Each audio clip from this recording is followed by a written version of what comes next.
All right, Shalom, Israelites. Man, it's a lot of prophecies ain't been fulfilled, and you would think because the people's here that they supposed to be under the Israelite title, that some of these prophecies are starting, man, to be, fulfilled and so forth. And man, when you go over to Tanakh, you'll see ain't none of the prophecies being fulfilled.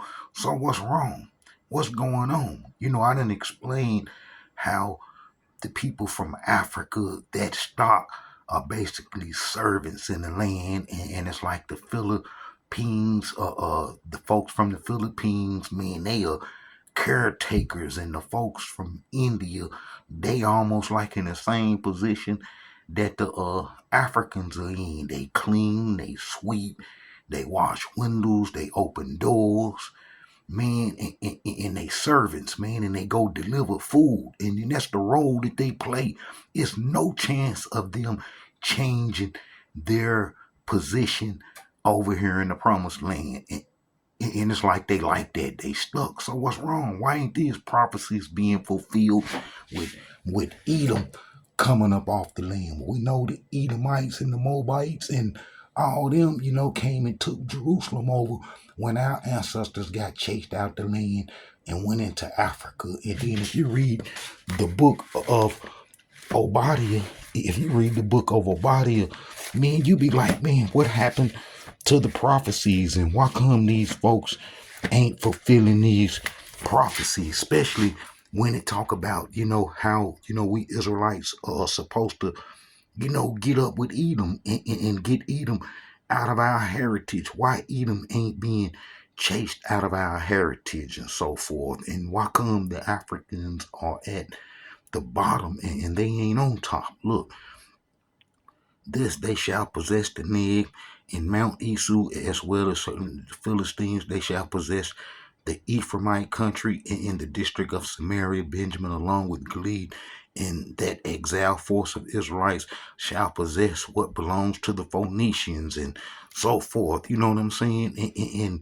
And then how we supposed to get Jerusalem back. You know what I'm saying? The Jerusalem community shall possess the towns, and the liberators shall march up on Mount Esau to wreak judgment on Mount Esau, and the dominion shall be the Elohims. Now, why these prophecies ain't being fulfilled? If you read Isaiah 49, man, it tell you about our salvation and how we supposed to come back, man, and how we supposed to live in peace and things supposed to be right.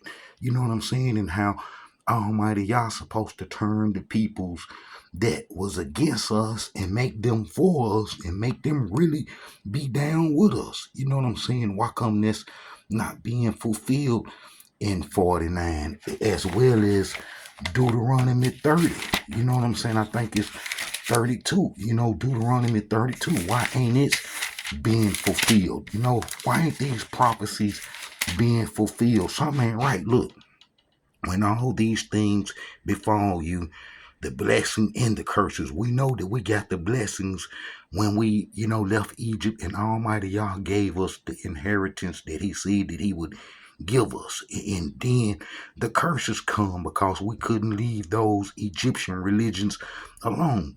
You see, the curses that I have set before you, and you take them to heart amongst the various nations to which the Elohim your Yah had banished you. And we know that we all in the West and in all other parts of the world too, and you return to the Elohim your Yah, and you and your children heed His commandment with all your heart and soul, just as I enjoin upon you this day. Then the Elohim your Yah will restore your fortunes and take you back in love, and will bring you together again from all the people where the Elohim your Yah has scattered you, even if your outcasts are at the ends of the world. From there, the Elohim your Yah will gather you, and from there He will fetch you, and the Elohim your Yah will bring you to the land that your fathers possess, and you shall possess it, and He will make you more prosperous and more numerous than your fathers. Then the Elohim your Yah will open up your heart and the hearts of your offspring to love the Elohim your Yah with all your heart and with all your soul, in order that you may live. The Elohim your Yah will inflict all these curses upon the enemies and the foes who persecuted you. You, however, will again heed the word and obey all his commandments that I enjoy upon you. And then as you read it, man, it's talking about prosperity as well as the other prophets talking about prosperity when the Israelites came. I didn't explain the road of the peoples here in this land.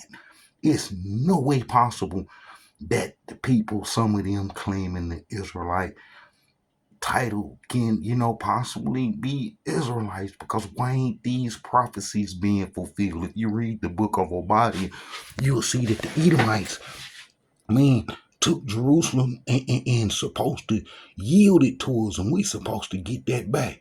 Why ain't that being fulfilled and so forth? Why come the Israelites are not settling in those parts? That's the parts in the south that Almighty Yah gave us when we come back to the land that we supposed to settle. And why come that's not being done and so forth? Is because our captivity hasn't ended. And when Almighty Yah ended, we got to be in these parts and do the things that the prophets say that we should do in the book of Obadiah, is to get rid of the Edomites. Now, why ain't these Africans and these other folks trying to get rid of the Edomites? Why ain't the folks from India and Palestine? Now we see Ashkenazi giving them a hard time and so forth. And I explained that that's basically to clear the way for us when we come back. And it's time for us to come back, because we can't be in captivity forever. And then if you read the scriptures, it'll say how we supposed to be crying out to Almighty Yah in our captivity as being done. All right, Israelites, y'all need to start praying that our captivity end. Now, we done been through a lot of punishment, and we got to come back home to fulfill these prophecies and so forth, and how they're not being fulfilled now. And only we can fulfill these prophecies of removing the Edomites out of our heritage and so forth.